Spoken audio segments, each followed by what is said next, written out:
Hi friends, welcome to Rinith Vishnu vlogs. இன்றைக்கி நம்ம onion வச்சு ஒரு சிம்பிளான ஸ்நாக் ரெசிபி தான் பார்க்க போகிறோம். இது நல்லா கிறிஸ்பியாக டேஸ்டியாக இருக்கும். என்ன பண்ண போகிறோன்னா பூமிங் ஆனியன் தான் பண்ண போகிறோம். அது எப்படி செய்கிறதுன்னு வாங்க வீடியோக்குள்ளே போய் பார்க்கலாம். அதுக்கு ஃபஸ்ட்டு ஒரு ஆனியன் எடுத்துகிட்டு நல்லா அதனுடைய ஸ்கின்னை உரித்து எடுத்துக்கோங்க. பின்னாடி பக்கம் இந்த மாதிரி வச்சுக்கோங்க, அப்போ தான் நமக்கு கட் பண்ண கரெக்டாக இருக்கும். ஃப்ரண்ட்டில் என்ன இப்படி ஆஃபாக கட் பண்ணிக்கோங்க. அது கரெக்டாக பார்த்துக்கோங்க. இப்படி கட் பண்ணுறது ஃபுல்லாக கட் பண்ணிடக்கூடாது. அந்த எண்டு வரையும் போயிட்டு, அதாவது இந்த எண்டு வரையும் போயிட்டு இந்த இடத்துல ஸ்டாப் பண்ணிவிடுங்க. அதே போல் சேம் இந்த பக்கமும் இந்த எண்டு வரையும் போயிட்டு ஸ்டாப் பண்ணிவிடுங்க. அதே போல் இந்த சைடு அதே மாதிரி கட் பண்ண போகிறோம்.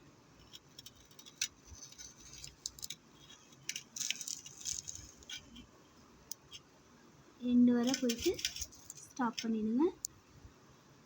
இந்த பக்கமும் எண்டு வரை போயிட்டு ஸ்டாப் பண்ணிவிடுங்க.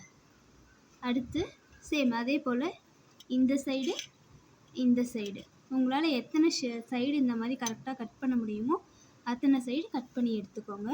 இப்போ பாருங்கள், நான் நல்லா எல்லா சைடும் என்னால் எவ்வளோ முடியுமோ அந்த அளவுக்கு நல்லா ஒரு ஃப்ளவர் மாதிரி கட் பண்ணி எடுத்துக்கிட்டேன். இந்த மாதிரி ஆனியன் நல்லா இங்கே கடைசியில் கட் பண்ணாமல் இந்த மாதிரி எல்லா சைடும் கட் பண்ணி இப்படி ஒரு பூமிங் ஆகிற மாதிரி ஒரு ஷேப்பு கட் பண்ணி எடுத்துக்கோங்க.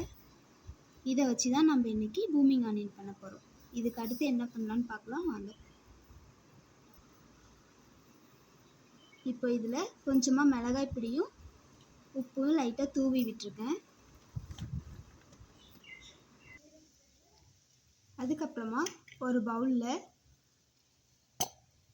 ஒரு 3/4 டீஸ்பூன் கார்ன்ஃப்ளவர் மாவு, 1 டேபிள் ஸ்பூன் அளவுக்கு மைதா மாவு, 1/4 டீஸ்பூன் அளவுக்கு சால்ட்டு, அப்புறம் 1/2 டீஸ்பூன் அளவுக்கு மிளகாய் பொடி, இது எல்லாத்தையும் சேர்த்து கலந்துக்க போகிறோம்.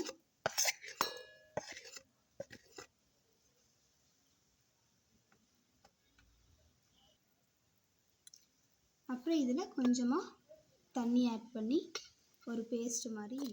இப்போ இதில் இந்த ஆனியனை வச்சு நல்லா கோட் பண்ணிக்க போகிறோம் எல்லா சைடும்.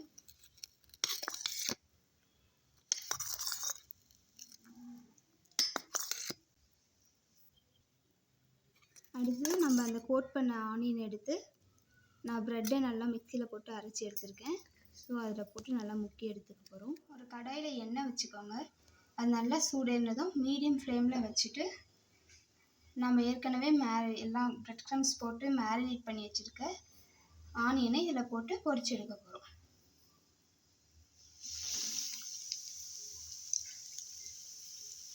எல்லா சைடும் நல்லா திருப்பி போட்டு பொரிச்சு எடுத்துக்கோங்க. அவ்வளோதான், நம்மளோட டேஸ்டான கிறிஸ்பியான பூமிங் ஆனியன் ரெடி ஆயிடுச்சு. இந்த ரெசிபியை நீங்கள் ட்ரை பண்ணி பார்த்துட்டு எப்படி இருந்துச்சுன்னு சொல்லுங்கள். இந்த வீடியோவை உங்கள் ஃப்ரெண்ட்ஸுக்கெலாம் ஷேர் பண்ணுங்கள். நம்மளோட சேனலை சப்ஸ்கிரைப் பண்ணிக்கோங்க. தேங்க்யூ ஃபார் வாட்சிங்.